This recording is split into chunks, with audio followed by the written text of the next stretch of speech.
பட்சி தேவையில்லையே, காக்கை கூட தூது போகுமே. காதல் ஜோதி புகைவதில்லை, காதல் என்றும் குற்றமே பார்ப்பதில்லை.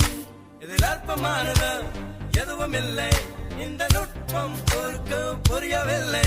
வானும் மண்ணு மாறியே போகும், காதல் என்று